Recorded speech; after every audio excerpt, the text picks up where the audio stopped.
You want to start because I'll start the total. Sure. I only have 5 for this one. Oh, okay. I have 10 for this one, but that's okay. Okay. Don't worry about it. Well, then you go first both times because maybe will help me. Yes, sir. Is that okay? Of course. Okay, hit it. All right. So here are my top 10 favorite projects, movies and TV shows that have come out this year in 2026 so far. And number 10, a bit of a hot take. I've got Project Hail Mary. I like Project Hail Mary a lot. I really enjoyed watching it in the theater. But unlike the internet and the rest of the world, I just don't think it's this perfect masterpiece that some people seem to be referring to. I have clear problems with it. The pacing, the nonlinear storytelling really doesn't work for me. So I've got Project Hail Mary at 10. I've got 9. I've got the latest Pixar movie. I've got Hoppers. I really enjoyed Hoppers. Hoppers hit me emotionally, maybe not as hard as I would have liked, but it still hit me emotionally. And I found it absolutely hilarious and a joy to watch. And number 8, I've got our first TV show on the list. I've got The Boys Season 5. I really enjoyed The Boys Season 5 at the start.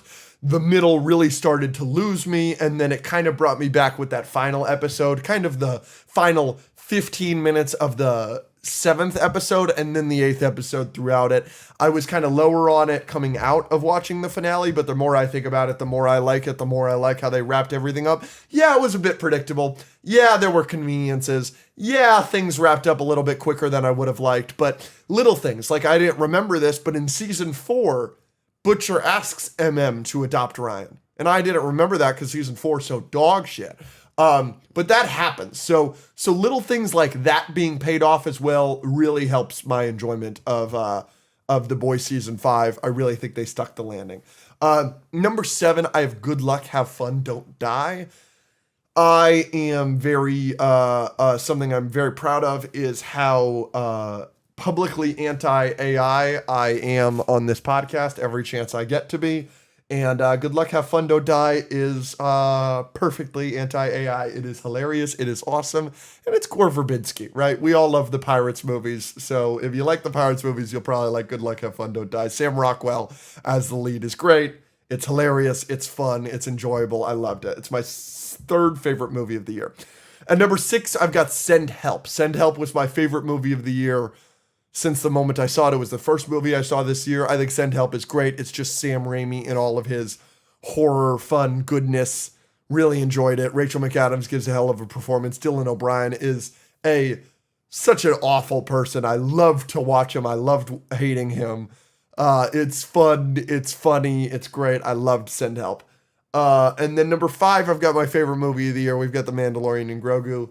It's not better than Send Help. It's probably not even better than Project Hail Mary, which I have in 10th place. But it's a Star Wars movie I get to watch in theaters. I've seen it 3 times already. I'll probably see it a 4th.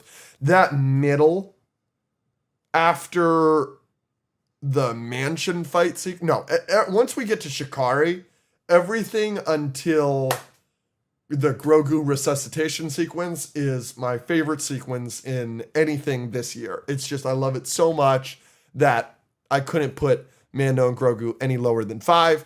Number 4, I've got Daredevil Born Again Season 2. There are some lower lows. I don't love how that season wrapped up. I didn't love the finale. And I didn't love kind of getting to the finale either. I thought the penultimate episode was also a little bit disappointing with Daniel and the resolution there. But some of the highs of Daredevil Born Again Season 2 are, like Mando and Grogu, the highest highs of this year. The diner scene with Bullseye, the entire flashback episode with the flashbacks with Buck and Wesley and all the stuff with Foggy. Just exceptional stuff. So that coupled with some, like the one shot that happens at the Kingpin Island, that's really exciting with the swordsman, the suit, more Charlie Cox Daredevil performance, more Vincent D'Onofrio Kingpin performance. That's at 4. Number 3, I've got Invincible Season 4. Did give this a 7 out of 10, but like Daredevil, like Mando, really high highs. Invincible Season 4 might have the lowest lows of anything in the top 5. The lows of Invincible Season 4, I think, are bad. I said to Robert Kirkman, to his face, that the Hell episode's the worst episode in the entire show, and I'll continue to say that. But the highs of Invincible Season 4, I mean, there were episodes 5, 6, 7, where some of the stuff going on, it's the best shit in the entire show. So I can't, Invincible might be my favorite TV show of all time, so I can't put the season any lower. 2, I've got One Piece season 2. Fucking sue me. I don't care. Yeah. Oh my gosh. It is so good. Tell them how it is, Alex. Tell them how it is. Oh, it's so good. It's so good. We were talking about this off camera the other day. That cast, the writing, they are the most endearing group of characters I have seen in a project in my life, maybe. Specifically the live action. I don't think the anime is as endearing as the live action. There's no reason it should be as good as it is. Like it should be something that we could just easily write off. Yep. But we can't. No. And it's hard to explain exactly why, but it's great. No, and you get awesome moments like Makenyu as Zoro taking out the 100 guy. That sequence, incredible. But the running line thing they have all season in season 2 with Vivi and Nami, where Nami is constantly like, you'll see it with Luffy, and Luffy is constantly being the best guy in fiction, and Vivi is constantly like floored by his kindness, and Nami is constantly like, yup, there it is. It's so endearing and awesome and fun, and the show is funny, and it's sad with Chopper, and it's so good. It's so good. And the costumes and the sets, and it looks so good. It's the fucking best. I love it so much. Yeah. It's so good. But at number 1, no surprise to anybody, I'm a Star Wars glazer. When it's good, it's Maul Shadow Lord. Yeah. Maul Shadow Lord, my favorite project of 2026. It's awesome. The animation is awesome. It's fun. It's exciting. It can be funny with Vario. He was so needed and perfect. Oh, absolutely. Spybot was funny at points. It's really enjoyable. I enjoyed probably every second of it. I was shocked at how much I enjoyed it. I continue to be shocked at how much they pulled it off.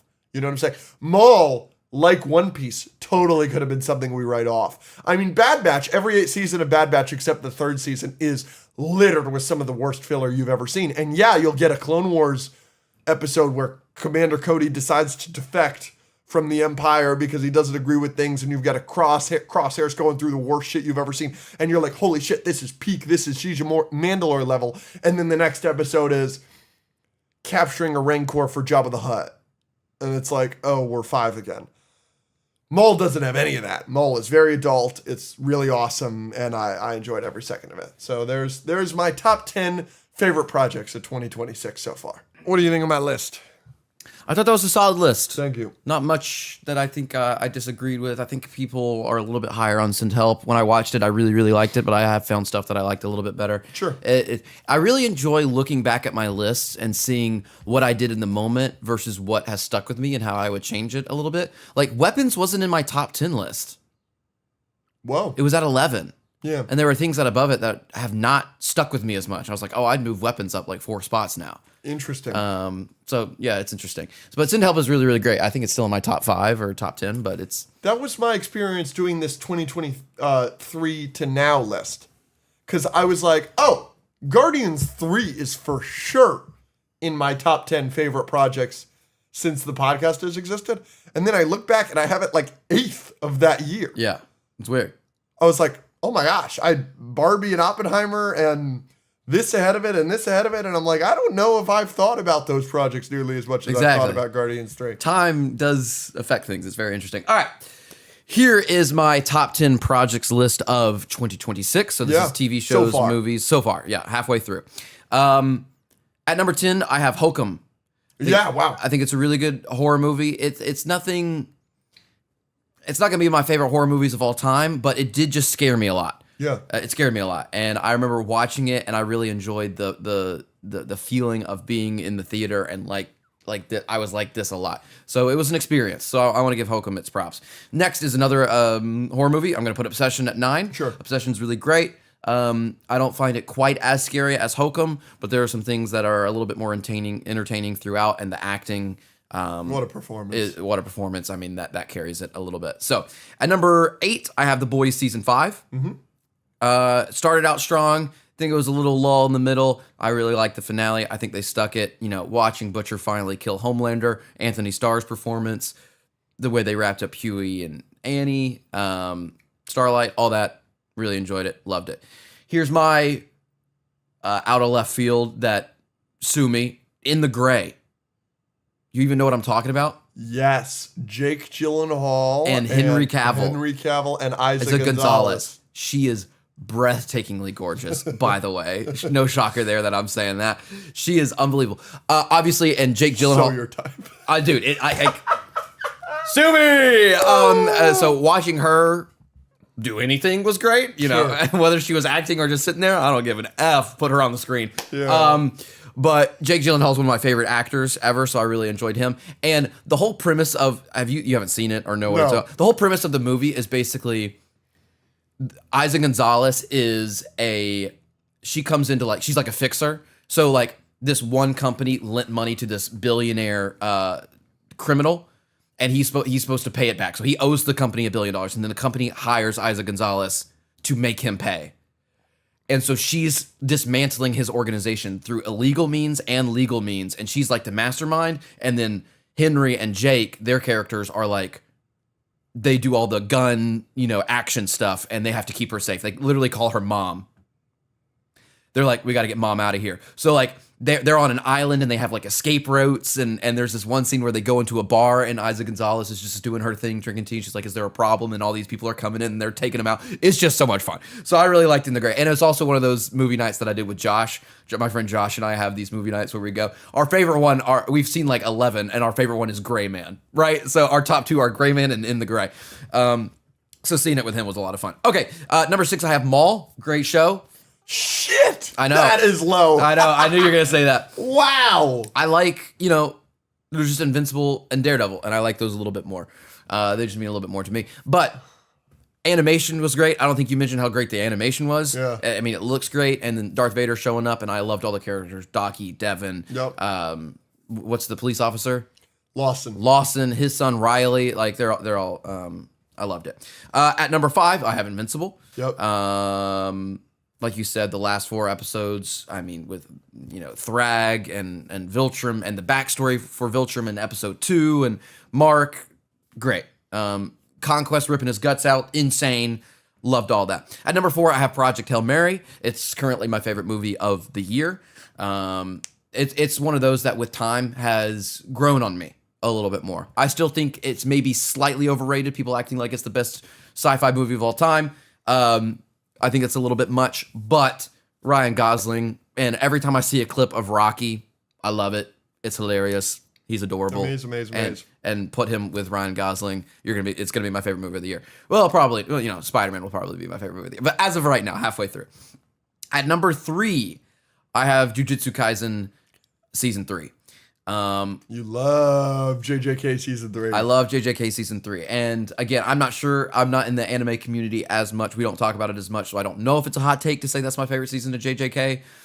Maybe it is, maybe it isn't. But that is the one that I enjoyed the most. The Yuta stuff, the fight with him at the end. It is crazy that this is my favorite season when my favorite character of the show is not in this season. Gojo is nowhere to be seen. But I still really, really, really liked it. Other than the confusing stuff. The Maki episode was great.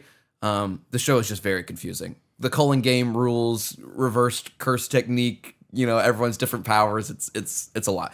At number 2, I have One Piece. Sue me.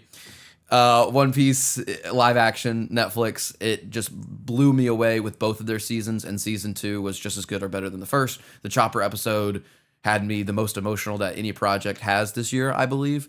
The Luffy stuff, like you said, was really, really strong. There was some slow. I didn't care about the giant stuff as much and whatever, but the Zoro fight, you just love all the characters. They're so endearing. Endearing is a great word for that show. And then number 1, I have Daredevil Born Again, season 2.